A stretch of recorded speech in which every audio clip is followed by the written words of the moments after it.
Tokrat v občinskem informatorju. V Majšperku postavili kotiček varuha človekovih pravic. Uradencih za večji razvoj turizma, tako športnega kot vseh drugih. V Lovrencu na Pohorju se bodo lotili prenove športnih igrišč pri šoli ter cest. Mlada mamica doživela hudo prometno nesrečo. V Račah bodo dogradili zdravstveno postajo. Zlatoporočenca Marija Darinka in Alojz Pšajt proslavila 50 let skupnega življenja. Pohov muzej privablja obiskovalce od blizu in daleč. Lepo pozdravljeni. V Kulturno-poslovnem centru Majšperk so postavili kotiček varuha človekovih pravic. Ob tej priložnosti se je sestal z županom sam varuh Peter Svetina, ki je povedal, v katerih primerih se ljudje obračajo nanj. Občina Majšperk je 113. občina, v kateri je varuh človekovih pravic odprl kotiček z informacijami, brošurami in nasveti, kam se obrniti po pomoč, če mislite, da so vam kršene človekove pravice. Odpiramo na občini zato, da občanke in občani lažje dostopajo do informacij, kar se tiče dela varuha človekovih pravic, in pa potem tudi, da pošljajo prednatisnjeno pobudo, ki je na samem kotičku varuhu. Mi tukaj fizično ne bomo, ampak je pa to kot simbolno, da lažje dostopajo ljudje in da imajo dostop ne nazadnje z vsem informativnim materialom, ki je prepoznajo delo varuha in tudi tukaj tudi jasno opisano, kakšnem problemu, kdaj lahko pomagamo, in ne glede na to, ali je to kršitev človekovih pravic, ali je samo subjektivni občutek posameznika, da so mu kršene človekove pravice, prav, da se obrne na varuha. Z županom Majšperka sta se pogovorila o stanju Slovenije na področju človekovih pravic in o pogostejših primerih. V zadnjih 3 letih opažamo največ težav, da imajo ljudje s tem, da ne morejo dostopati oziroma težko dostopajo in ne dobijo odgovor od organov, predvsem državnih organov, nekaj tudi od lokalnih skupnosti. To se pravi, da se krši načelo, tako imenovano načelo dobrega upravljanja, kar pomeni, da servis država ni v servis prebivalkam in prebivalcem Slovenije, ampak da je več ali manj postaja sama sebi namen, in to želimo preprečiti. Poleg tega ni prav, da država umika svoje urade iz bližine, kjer so ljudje, in s tem onemogoča dostop. Ne nazadnje se moramo vsi, ki smo delamo v javnih službah, da smo tukaj zato, ker moramo služiti ljudem, ne pa zato, ker je da bodo ljudje mogoče k nam prišli, pa še takrat jih ne bomo želeli. Varuh človekovih pravic je župana seznanil, da pa ni zavedenih, ali pa, če govorim za občino Majšperk, kar sva prej pokramljala, dejansko prav skoraj nič oziroma zelo malo, skozi zgodovino govorim, tovrstnih pobud. Kar pomeni oziroma prizadevamo si v to smer, da dejansko rešujemo in reagiramo na vse izzive, ki so med prebivalci prisotni, jasno tukaj z našimi sodelavci. Za varuhov kotiček pa meni, da je koristen in dobrodošel, sploh v primeru, da bi katerikoli državni ali lokalni organ zatajil. Sicer pa so se do zdaj občani sproti obračali na domačo občino. 24 področij pokriva varuh človekovih pravic, od družbenih, socialnih, kulturnih in tako naprej. In dejansko ugotavljamo, da imamo tako kot mi, občine, tudi posamezniki, fizične osebe, pogosto podobne ali pa sorodne težave, ko ni odziva predvsem ali pa še zlasti na državni ravni, torej strani organov, bodisi ministrstva, bodisi takšna in drugačna mnenja, soglasja. Tako da v bistvu tukaj so izzivi sorodni in zdaj mogoče preko tega kanala ali pa ne nazadnje za neko tako vzpostavljeno komunikacijo lahko le še bolj nekako pritiskamo v smeri, pa da smo bolj glasni. Kotiček varuha človekovih pravic bo na voljo ves čas, postavljen tako, da je dostopen vsakomur, ki pride v KPC Majšperk, stoji namreč na hodniku pred občinskimi prostori. V občini Radenci bodo nadaljevali z obnovo in posodabljanjem parka, v katerem so že lani naredili amfiteater. Posvetili pa bi se radi tudi razvoju infrastrukture in ostalega, da spodbudijo več vrst turizma. Občina Radenci je že lani naredila veliko dela v Radenskem parku, ki ga ne obiskujejo samo domačini, ampak tudi turisti. Tu je seveda Radenski park, ki mora do konca leta 2026, vse v tistem delu, ki je v lasti občine, ki smo ga v tem mandatu pridobili v last občine, popolnoma urediti. Park je že sedaj popolnoma spremenil svojo podobo, Ljudje nam to priznavajo, predvsem zdaj okoli samega Božiča in Novega leta je veliko ljudi prišlo v Radence, ki niso od tukaj, tako da me to veseli. Prenova parka bodo nadaljevali po planu. Letos bomo začeli obnavljati radensko kavarno, ki je pred skoraj 30, več kot 30 leti zgorela. Bo letos, verjamem, konec leta že odprta. Tudi park bo v enem delu še bolj urejen, tako da se res veselim Božiča in Novega leta, ker sem prepričan, da bo dvakrat lepše, kot je bilo letos. Župan pravi, da je treba narediti še več, da bo občina Radenci na seznamu turističnih občin, ne samo zdraviliški, ampak tudi športni turizem in drugi. Mi v tem trenutku smo, kar se tiče nogometnega športnega turizma, od Celja pa do Pomorja imamo največ nogometnih igrišč. Vse to je bilo narejeno v bistvu v teh letih in to nam se že res lepo vrača. Veliko klubov prihaja na priprave v Radence. Nenazadnje pa je tudi interes po gradnji novih hotelov. V trenutku se je začela gradnja hotela na Kapeli. Verjamem, da tudi v Radenci se bo veliko tega spremenilo v kratkem, tako da bodo Radenci res pripravljeni za športnike in tega si tudi želim, ker imeti športni turizem je res eno bogatstvo za en kraj. Sploh zaradi tega, ker prihaja veliko klubov z mlajšimi generacijami. Ti ljudje so mladi in zdravi in zvečer, ko so prosti, vnašajo neki drugo obliko v samo življenje v Radence in to me res veseli in tej poti bomo tudi nadaljevali. Sicer pa velja, da imajo veliko dogodkov, prireditev in festivalov vrednih obiska. Seveda tukaj se spet pripravljamo na Mačje mesto, Radensko poletje, te glasbene prireditve. Radenci pač imajo nočitve, imamo tudi kazino, od teh dveh dobimo približno 500 000 evrov denarja na leto. Ta denar že po zakonu moramo na nek način vračati v turizem, v prireditve, obnavljanje teh turističnih infrastrukturnih točk in to pridno tudi počnemo vsa ta leta, tako bomo tudi nadaljevali. Ne sme se pozabiti še na maraton Treh src. Želim si tudi maraton Treh src, da bi nekako vrnili malo tako, kot je bil, da bi to bila bolj slovenska prireditev, kot pa lokalna prireditev. Upam, da bomo tudi v tem nadaljevali. Ob vsem tem pa si želi več plodnega nadaljevanja z državo, ministrstvi, da bi imeli večji posluh za manjše občine, ki težijo k boljšemu razvoju na vseh področjih. V občini Lovrenc na Pohorju zaključujejo dvoletni proračun in so pred sprejemom proračuna za leti 2025 in 2026. Ob tem pa se odpirajo tudi priložnosti za izvajanje več projektov, med drugim prenova šolskih igrišč. Radi pa bi obnovili tudi cerkev Svete Radegunde, naredili prizidek gasilskemu domu in še kaj, podrobnosti pa v prispevku.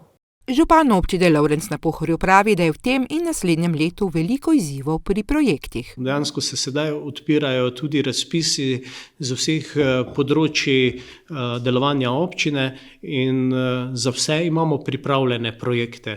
To, kar uvrščamo v proračunski leti 25 in 26, so predvsem infrastrukturni posegi vezani na ukrepe iz odprave posledic neuriše iz leta 2023. Država namenja tej škodi znatna sredstva, želimo jih pri cestah, seveda, kjer se le da pokoristiti in urediti to, kar nam je pač narava takrat vzela. Lotili se bodo prenove športnih igrišč ob osnovni šoli. Prijavili smo se na razpis Ministrstva za šport za prenovo šolskih igrišč in bili uspešni, dobimo približno 500 000 sredstev za to, da na novo izgradimo igrišča, ki spadajo v ambient šole. Obnovili pa bi radi cerkev Svete Radegunde, ki je v lasti občine. Prijavili smo se na razpis Ministrstva za kulturo za obnovo občinskega spomenika cerkve Svete Radegunde.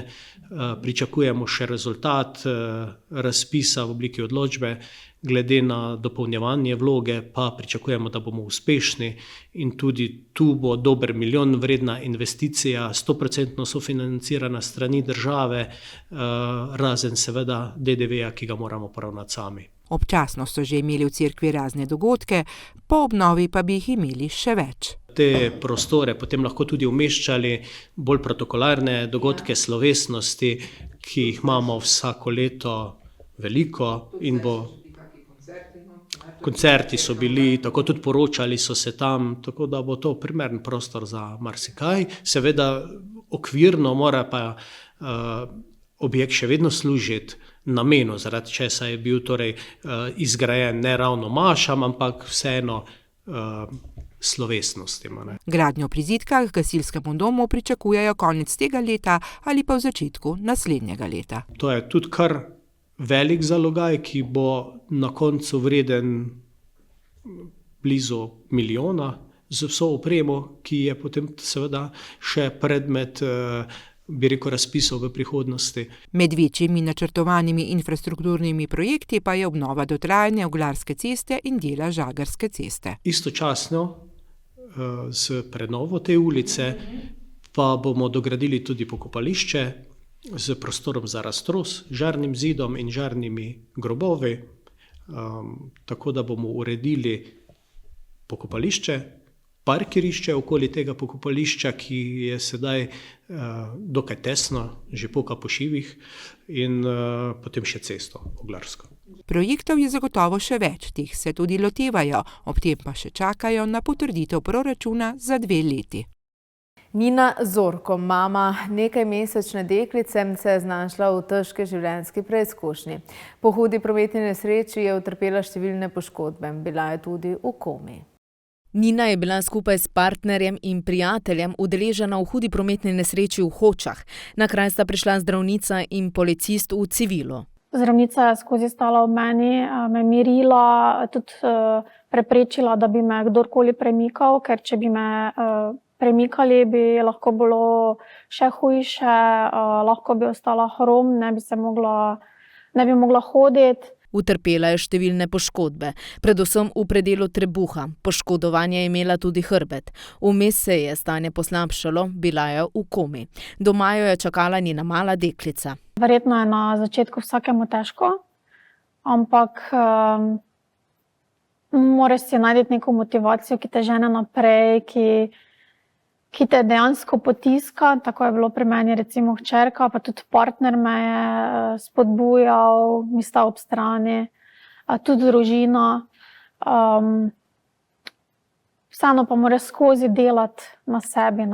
Na tožilstvo se je Nina prvič iz oči v oči srečala s povzročiteljem nesreče. Jaz od njega nisem slišala besede oprosti, da se je to zgodilo. Dal mi je sicer roko, ampak to ni bilo nič z oprosti ali da bi se mi kaj opravičil. Celotno oddajo najdete na lokalec.si/zavihek oddaje Moja zgodba. Župan občine Rače-Fram je podpisal pogodbo z izvajalcem dograditve zdravstvene postaje v Račah, prav tako tudi s podjetjem, ki bo nadziralo gradnjo. Dograditev zdravstvene postaje je trenutno ena največjih investicij. Dela bodo stekla že čez nekaj dni, no podrobnosti pa v prispevku.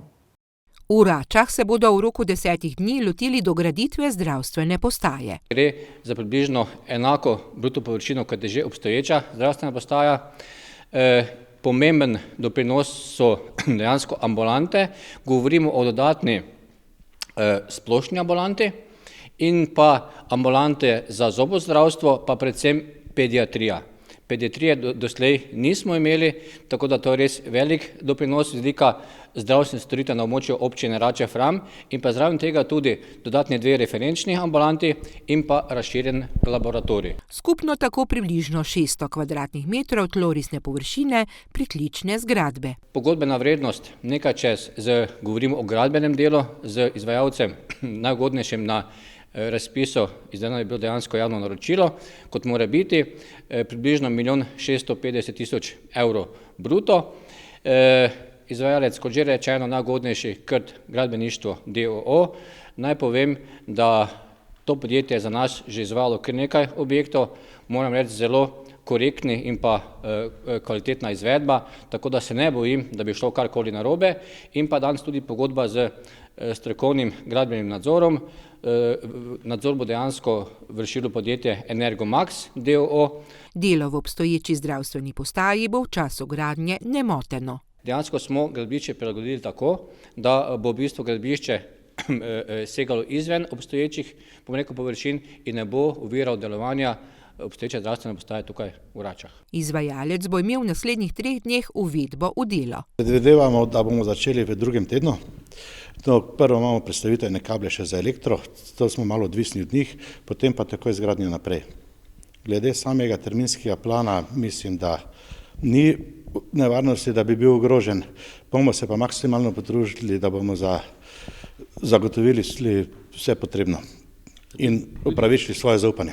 Objekt bo klasične gradnje, rok izvedbe pa 10 mesecev. Najprej se planira prijava začetka gradnje, to bomo naredili verjetno še v tem tednu, prijava gradbišča tudi na inšpektorat za delo, tako da potem planiramo v petek uvedbo v delo izvajalca in potem takoj z pričetkom gradnje na gradbišču. Pri vsem pa bodo poskrbeli, da bodo tudi gibalno ovirani in invalidi imeli omogočen dostop do same zdravstvene postaje in tudi do ambulant. V nadaljevanju pa o zgodbi ljubezni in zvestobe. Zlatoporočenca Marija Darinka in Alojz Pšajc sta obeležila častitljivih 50 let skupne poti. Poglejmo, kako sta praznovala ta čarobni jubilej. Za vse življenje svojo sem obljubo dal, da te bom ljubil, branil in spoštoval. Se je slišalo v soboto ter pred pol stoletja, ko sta zlatoporočenca Marija Darinka in Alojz Pšajc stopila na skupno življenjsko pot. Nisem si nikoli mislila, da bom se čakala zlate poroke. To je eno presenečenje. Kako se pa vi spominjate vašega poročnega dne 50 let nazaj? Ja, zdaj bi že skoraj težko povedal. Ja, ker je dosti minilo zdaj. Ja, sigurno je bilo enkratno. Kakšna pa je njuna ljubezenska zgodba? Težka. Prvo selitev, pol otroci, gradila smo hišo, tako da smo vsi srečna družina, bi lahko rekla. Kaj pa bi vi rekli? Ja, nemam kaj druga pripomniti. Ja, tako kot je že Ana povedala, tako je bilo. Obljuba je danes še vedno živa.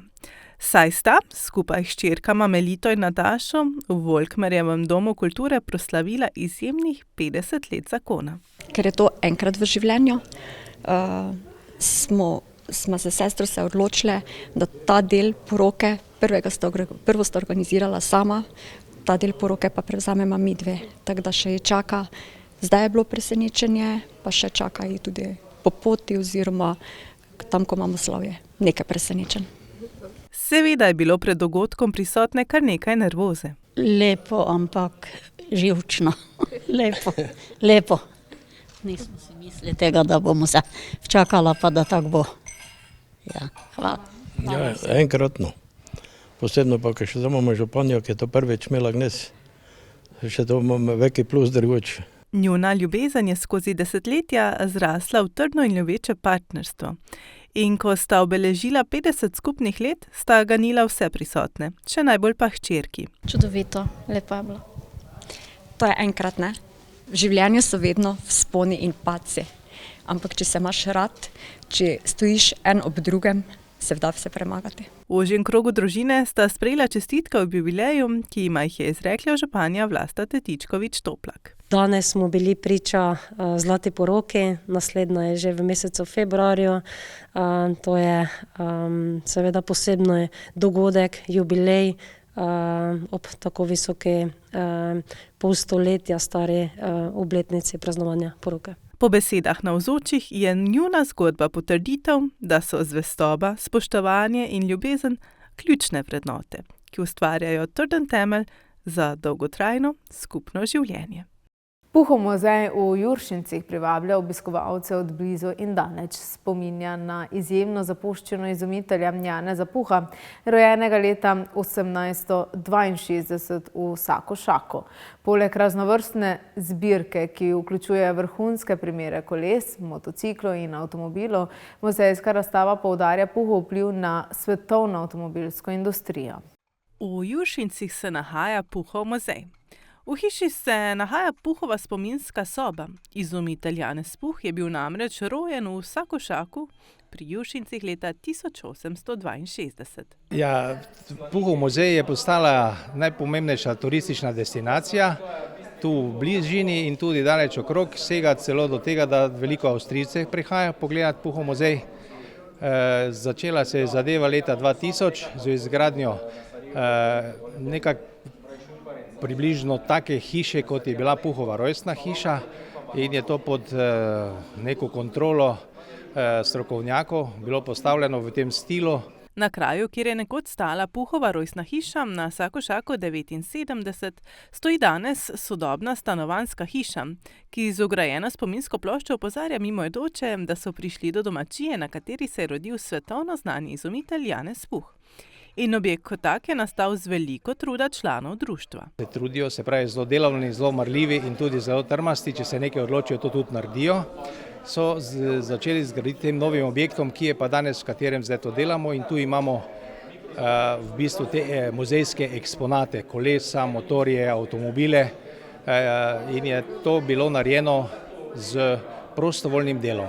Za ta objekt je bil finančni vložek, samo občina je dala v Juršinci 40 000 evrov in Magna Gradc 40. Vse ostalo je bilo narejeno v lastni režiji. Danes najdemo res zavidljive primerke v muzeju. Zbirka je zelo pestra in iz različnih časovnih obdobij. To so najboljši primerki, največ nam pomeni tega smo pred kratkim pripeljali iz Avstrije, od enega, ki ga je vozil do konca in ga ni dolgo dal, zdaj je prišel v svoja starejša leta in nam ga je prodal.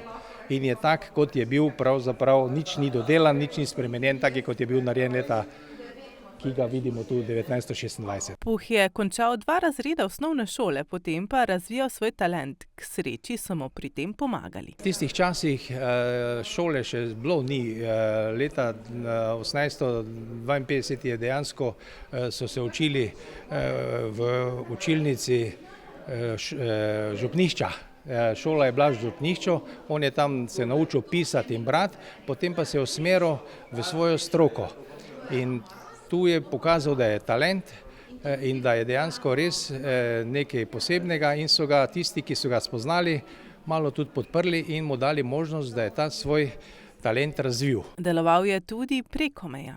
Tu so veliko prispevali seveda avstrijski strokovnjaki, kjer je delal v Gornji Radgoni in tam potem so ga tudi nekako mu dali možnost, da je lahko naredil tovarno. Včasih so ga vzeli kar preveč za svojega. Ja, pa so ga vzeli za svojega. Včasih se tu ni vedelo, ali je naš ali vaš, ker je, on se v bistvu piše Puh, brez CH, ko pa je gori delal, so ga pa preimenovali v PUCH, ampak on se je vedno pisal Puh in tudi ti naši, zdaj, ko imamo ulice po njemu, so Puhova ulica, Puhov most, Puh, v Avstriji je Puhstraße, pa Puhwerke.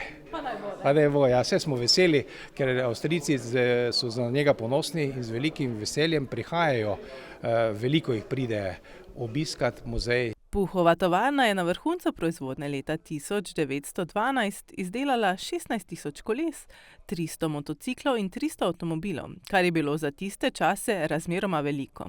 Puh se je uradno pokojil leta 1912, vendar je še vedno ostal častni direktor družbe.